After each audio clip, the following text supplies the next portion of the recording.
Tens of millions of Americans are paying back student loans right now. And most of them were never actually taught how these loans work. That gap is expensive. Not understanding your own loans can add years of payments and thousands of dollars you never had to spend. In the next few minutes, I will explain federal loans, private loans, repayment, and how to pay them off faster. No jargon, no sales pitch. One important note first. This is general education, not financial advice. Your situation is specific. For decisions that matter, talk to a licensed professional. Start here, because this one question matters more than anything else. Are your loans federal or private? The answer changes every single option you have. Federal student loans come from the United States Department of Education. Private student loans come from banks, credit unions, and online lenders. Federal loans carry protections written into law. Income-based repayment options, ways to pause payments, and forgiveness programs. Private loans usually carry none of that. Do not guess. Log into studentaid.gov and see your federal loans listed. Anything not shown there is almost certainly private. Within federal loans, there are two flavors on your paperwork: subsidized and unsubsidized. The difference is who pays the interest while you are still studying. With a subsidized loan, the government generally covers the interest while you are enrolled at least half-time, and during certain approved pauses in payment. With an unsubsidized loan, interest starts building from the day the money is sent to your school. Nobody else is covering it for you. So while you are sitting in class, an unsubsidized balance is quietly growing. For years of that adds up before you make a single payment. Here is the part that catches people. Capitalization. That is when unpaid interest gets added onto your principal, the original amount you actually borrowed. Once that happens, you start paying interest on the interest. Your balance can be larger on graduation day than the total amount you borrowed. If you can pay even a little toward interest while still in school, you shrink what gets capitalized later. Small payments now, real savings later. After you leave school, most federal direct loans give you a grace period, commonly around 6 months, before your very first payment is due. But a grace period is a pause on payments, not a pause on interest. On unsubsidized loans, interest usually keeps building the entire time. The default federal plan is standard repayment. Fixed payments, typically over 10 years. Highest monthly payment, but you pay the least total interest overall. Federal loans also offer income-driven repayment. In general, your payment is calculated from your income and family size instead of from your balance. Lower payments help enormously when money is tight. But stretching a loan over more years usually means paying more total interest before it is gone. Income-driven plan names and terms have changed several times, and can change again. Always check studentaid.gov for what is available today. You do not usually deal with the government directly. A loan servicer is the company that sends your bills and processes your monthly payments. Keep your address, email, and phone number current with both your servicer and studentaid.gov. Missed mail is how people miss deadlines. Servicers also change. Your account can be transferred to a different company. Save your payment history and loan documents somewhere that you control. Sometimes you genuinely cannot pay. Federal loans offer two ways to pause, and the difference between them can quietly cost you real money. Deferment pauses your payments. On subsidized loans, the government may cover the interest during that pause. On unsubsidized loans, interest still keeps building.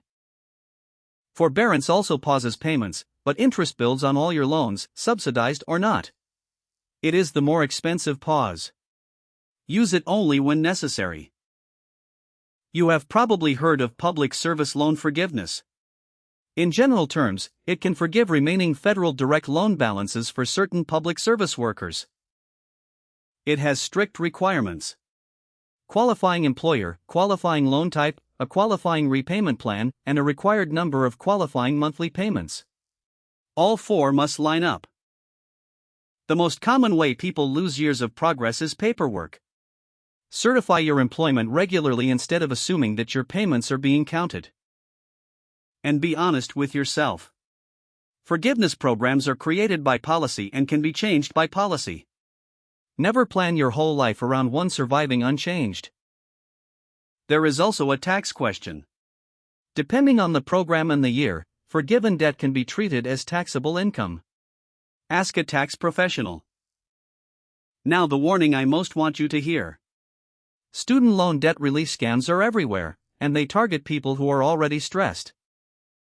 Companies that charge a fee to enroll you in federal repayment or forgiveness programs are usually unnecessary. Those programs are free to apply for yourself. Never pay upfront fees, never trust promises of instant forgiveness, and never give anyone your federal student aid login. That login belongs to you alone.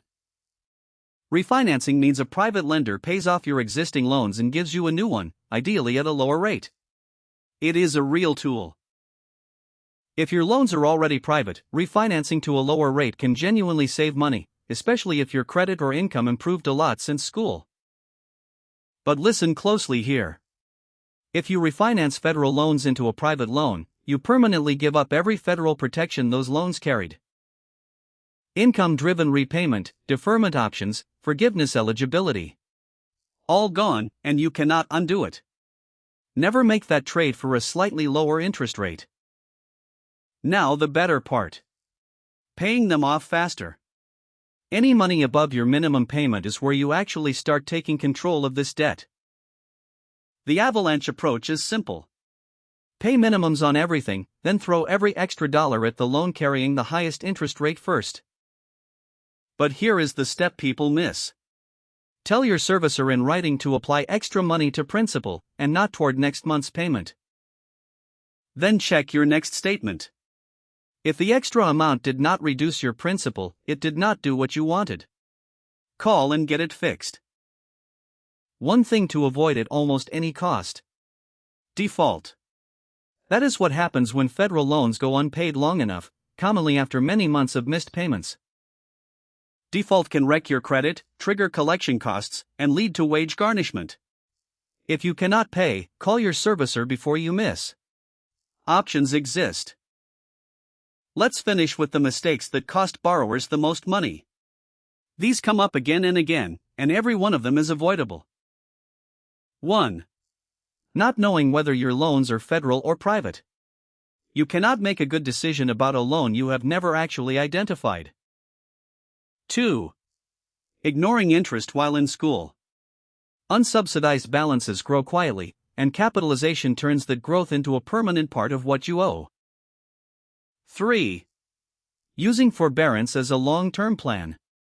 It stops the bills, not the interest, and the balance you come back to is bigger. 4. Refinancing federal loans into private ones for a small rate savings. That is a permanent trade of protections for a temporary discount. 5. Paying a company for something that is free. If a service charges for federal loan applications, you can almost always do it yourself. So what can you actually do this week?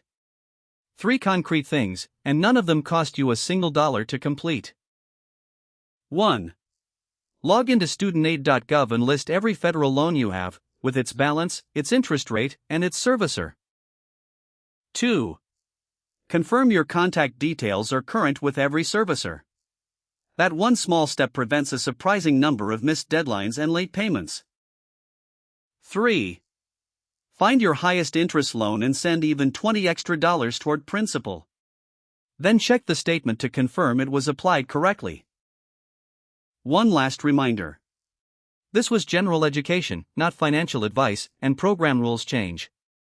Check studentaid.gov and talk to a licensed professional.